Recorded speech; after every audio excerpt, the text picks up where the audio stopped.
Even the worst song in Prince of Egypt is good enough to make this list. Playing with the Big Boys is slimy, sinister, and single-handedly justifies the High Priest being in the movie. It's got neat visuals and builds to a bombastic conclusion, even if it's a bit slow to start. I love it. Gee, it sure is too bad that Plankton never got a villain song that wasn't bullshit. Oh, wait! When the going gets tough sees our favorite one-celled menace spitting straight bars. Seriously, I never thought Plankton rapping would be amazing, but it just is. Please give this song and this show a listen. It's a great intro to musical theater for complete newcomers. And if you want more advanced intros to musical theater, stay tuned on this list. Charming. Is a slut. This character is one of the highlights of Great Comet, as is her villain song, Charming. Listening to her casually promote infidelity with such finesse in both English and Russian is wild. It's a blast of a song, and it was one of my favorite parts when I saw the show on Broadway. Maybe someday I'll see it on Broadway again. Like that's ever gonna Be quiet. My high school drama teacher is gonna hate me for this, but I don't really like Oklahoma. Look, I'm sorry, Mr. Crick. It's been 5 years. I can't hold it in any longer. But while a lot of this show is bad and outdated, even though I've heard the current Broadway revival is actually pretty good, but we're not gonna talk about that. I actually really like how it has a villain protagonist. Curly is evil. Don't believe me? Listen to Poor Judd is Dead, a song all about Curly getting jealous of the stable hand guy going to the big shindig with the girl he likes. So Curly decides to fix this problem by convincing Judd to commit suicide. Wait, what the fuck? It's remarkably sinister, and on top of this, the harmonies between the two of them are great. It's haunting and filled with subtle malice. And I feel like it was Rodgers and Hammerstein's intention to let Curly showcase his true colors through this song. That's great stuff.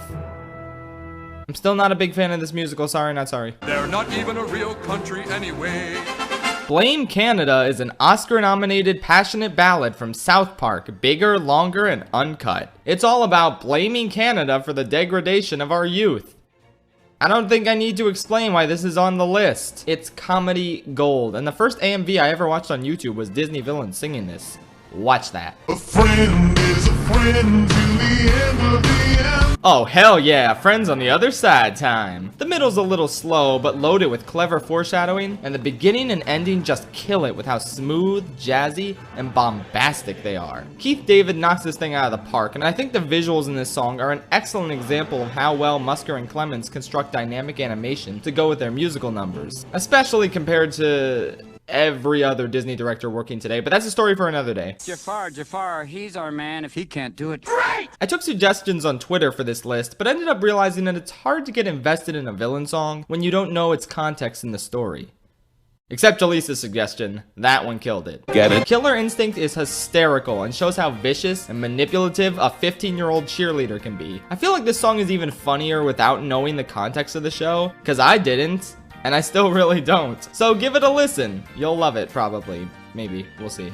Go listen to it. Genie of the Lamp! Fairly Oddparents is not really known for great music, but it's got some jams, honestly. Gimme the Wand is just so good. Sure, half of it belongs to Cosmo, who sounds like Diana DeGarmo, but Norm the Genie takes center stage and outlines his totally not sinister machinations and reasons why he wants to become a fairy. Great instrumentation, great visuals, great vocals. He would have had my vote to win Fairy Idol. I'm the genie of the lamp. No, God, please, no! Alright, listen up. This is the last time I'm gonna compliment Pocahontas. Savage is pretty good. It ties into the whole obnoxious both sidesing of the issue of colonialism, and the lyrics are ridiculously on the nose. They're different from us, which means they can't be trusted. But the visuals are fantastic. It makes for an intense climax. The three-part aspect once Pocahontas joins in is rad, and like, I don't know. It's a good example of how prejudice and misunderstanding can lead to bloodshed. It just suffers from a lot of the same issues the entire movie has. But it's still good, fine, whatever. Over and over and over and over and over and over. I heard the story of Steven Universe. Don't really like how it ends. That's why Spinel finally makes me feel seen. I'm just yanking your chains, by the way. I know it's Spinel. And once again, her villain song is a bop. It's bouncy and fun, which goes really well with her stretchy physique, but it's also got a nice sinister element to it as well. The best part is how the lyrics foreshadow future revelations about her character and her motivation. It's honestly brilliant how well integrated these little lyrical touches are. I'm the loser of the game. You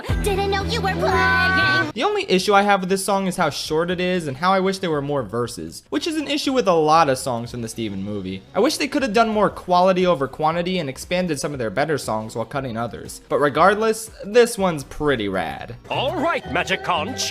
What do we do now? Ladies and gentlemen, Veggie Tales cracks the top 20. I don't know how. They actually had a few great villain songs to pick from, but the OG one is something you can't go wrong with. Oh No is kind of like the junior version of This Jesus Must Die, but it's ridiculously catchy and hilariously inventive, with all the wacky concepts the high priests come up with to get rid of Daniel. And the animation is ambitious? I mean, this was pre-Toy Story, so like they really tried. At least the lyrics and orchestrations are fantastic.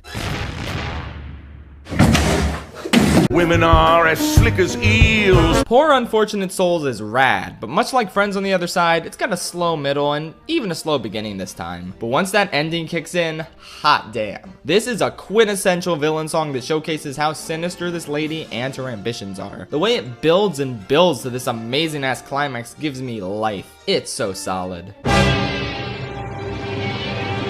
Now in Hades Town, there were a lot of villain songs. There's a number of great sinister ballads sung by our resident Lord of the Underworld, including Why We Build the Wall, which, looking at that title, I know what you're thinking, and yes, this is an intentional parallel to the song Build a Wall from Shrek the Musical.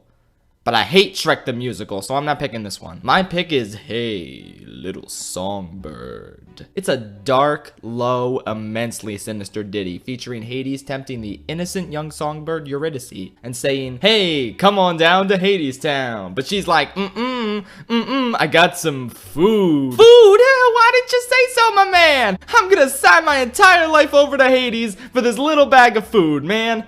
I'm a idiot. Also, I saw this show on Broadway a couple weeks ago, and what really stuck out with this song was the staging and lighting. Hades would get a spotlight shown on him immediately every time he started singing. And that, coupled with him circling Eurydice over the course of the song, wearing intimidating shades the whole time, made for a fantastic visual. I guess what I'm trying to say is that Hades Town is incredible and everyone should see it, but unfortunately we live in a society where Broadway tickets are incredibly inaccessible to the average consumer. Boy, isn't that swell?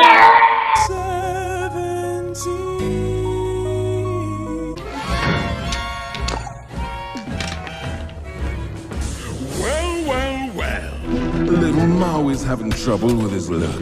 Here we go, a Halloween boy. Oogie Boogie delivers an all-time classic of a musical number, complete with spooky dice, spookier bats, spookiest toy soldiers, all while he relentlessly torments Santa Claus.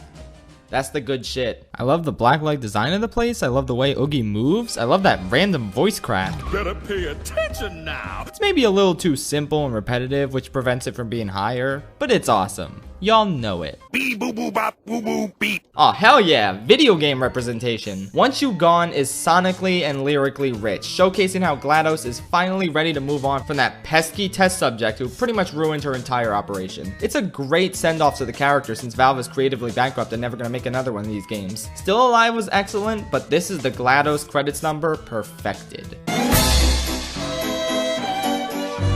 Gosh, it disturbs me to see you, Gaston. Only at number 15.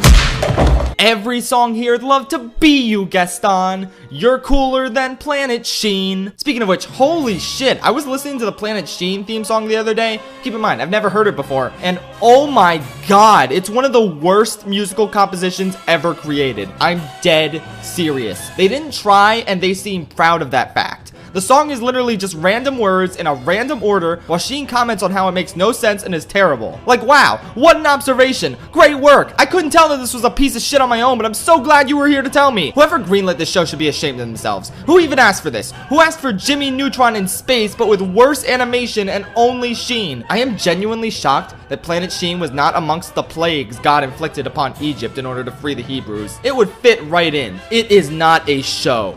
It is a deadly sin. Anyway, yeah, Gaston is a pretty good song.